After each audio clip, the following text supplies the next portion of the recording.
नमस्कार, मी सौ निर्मला आपशिंगेकर आज आपणा श्री हरितालिकेची कहाणी सांगत आहे. ऐका हरितालिके तुमची कहाणी. एके दिवशी ईश्वर पार्वती कैलास पर्वतावर बसली होती. पार्वतीनं शंकराला विचारलं, महाराज, सर्व व्रतात चांगलं असं व्रत कोणतं? श्रम थोडे आणि फळ पुष्कळ असं एखादं व्रत असलं तर मला सांगा, आणि मी कोणत्या पुण्याईनं आपल्या पदरी पडले हेही मला सांगा.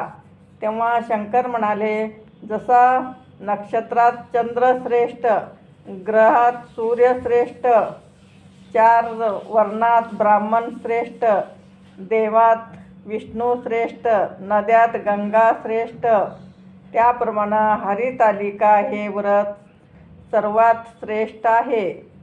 ते तुला सांगतो. तेच तू पूर्वजन्मी हिमालय पर्वतावर केलंस आणि त्याचं पुण्याईनं तू मला प्राप्त झालीस. ते ऐक. हे व्रत भाद्रपद महिन्यातल्या पहिल्या तृतीयेला करावं. ते पूर्वी तू कसं केलंस ते मी तुला आता सांगतो. तू लहानपणी मी तुला प्राप्त व्हावं म्हणून मोठं तप केलंस. 64 वर्षे तर झाडाची पिकलेली पानं खाऊन होतीस.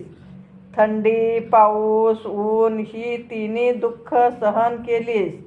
हे तुझे श्रम पाहून तुझ्या बापाला फार दुःख झालं आणि अशी कन्या कुणास द्यावी अशी त्याला चिंता पडली. इतक्यात तिथं नारद मुनी आले. हिमालयानं त्यांची पूजा केली व येण्याचं कारण विचारलं. तेव्हा नारद म्हणाले, तुझी कन्या उपवर झाली आहे. ती विष्णूला द्यावी. तो तिचा योग्य नवरा आहे. त्यानेच मला तुझकडे मागणी करण्यास पाठविलं आहे, म्हणून इथं मी आलो आहे. हिमालयाला मोठा आनंद झाला. त्यानं ही गोष्ट कबूल केली. नंतर नारद तेथून निघून विष्णूकडे आले. त्यांना ही हकीकत कळविली व आपण निघून दुसरीकडे गेले. नारद गेल्यावर तुझ्या बापानं ती गोष्ट तुला सांगितली. ती गोष्ट तुला रुचली नाही. तू रागावलीस. असं पाहून तुझ्या सखीनं रागावण्याचं कारण विचारलं. तेव्हा तू सांगितलंस, महादेवा वाचून मला दुसरा पती करणे नाही असा माझा निश्चय आहे. असं असून माझ्या बापानं मला विष्णूला देण्याचं कबूल केलं आहे. ह्याला काय उपाय करावा? मग तुला तुझ्या सखीनं एका घोर अरण्यात नेलं.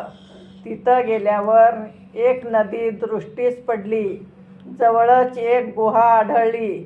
त्या गुहेत जाऊन तू उपवास केलास. तिथं माझं लिंग पार्वतीसह स्थापितलंय. त्याची पूजा केलीस. तो दिवस भाद्रपद शुद्ध तृतीयेचा होता. रात्री जागरण केलंस. त्या पुण्यानं इथलं माझं आसन हललं. नंतर मी तिथं आलो. तुला दर्शन दिलं आणि वर मागण्यास सांगितलं. तू म्हणालीस, तुम्ही माझे पती व्हावं, याशिवाय दुसरी इच्छा नाही. नंतर ती गोष्ट मी मान्य केली व गुप्त झालो. पुढं दुसऱ्या दिवशी ती व्रतपूजा तू विसर्जन केलीस. मैत्रिणीसह त्याचं पारण केलंस. इतक्यात तुझा बाप तिथं आला. त्यानं तुला इकडे पळून येण्याचं कारण विचारलं. मग तू सर्व घडलेली हकीकत त्याला सांगितलीस. पुढे त्यानं तुला मलाच देण्याचं वचन दिलं व तुला घेऊन तो घरी गेला. मग काही दिवसांनी चांगला मुहूर्त पाहून त्याने तुला मला अर्पण केलं. अशी या व्रतानं तुझी इच्छा पूर्ण झाली. याला हरितालिका व्रत असे म्हणतात. याचा विधी असा आहे, ज्या ठिकाणी हे व्रत करायचं असेल त्या ठिकाणी तोरण बांधावं, केळीचे खांब लावून ते स्थळ सुशोभित करावं, पुढे रांगोळी काढावी, पुढे रांगोळी घालून पार्वतीसह महादेवाचं लिंग स्थापन करावं, षोडशोपचारे त्याची पूजा करावी आणि मनोभावे त्याची प्रार्थना करावी. नंतर ही कहाणी करावी व रात्री जागरण करावं. या व्रतानं प्राणी पापापासून मुक्त होतात, 7 जन्माचं पातक नाहीसं होतं, राज्य मिळतं, स्त्रियांचं सौभाग्य वाढतं. ह्या दिवशी बायकांनी जर काही खाल्लं तर त्या जन्मवंध्या व विधवा होतात, दारिद्र्य येतं व पुत्रशोक होतो. कहाणी केल्यावर सुवासिनींना यथाशक्ती वाण द्यावं. दुसरे दिवशी उत्तर पूजा करावी. आधी वृत्ताचं विसर्जन करावं. ही साठा उत्तराची कहाणी.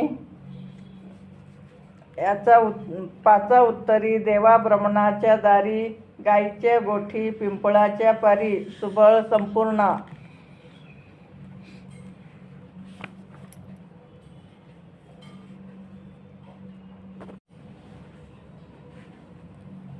अशी ही पूजा करून घेणे व दिवसभर उपवास करणे. माझे व्हिडिओ लाईक, शेअर, सबस्क्राईब करा.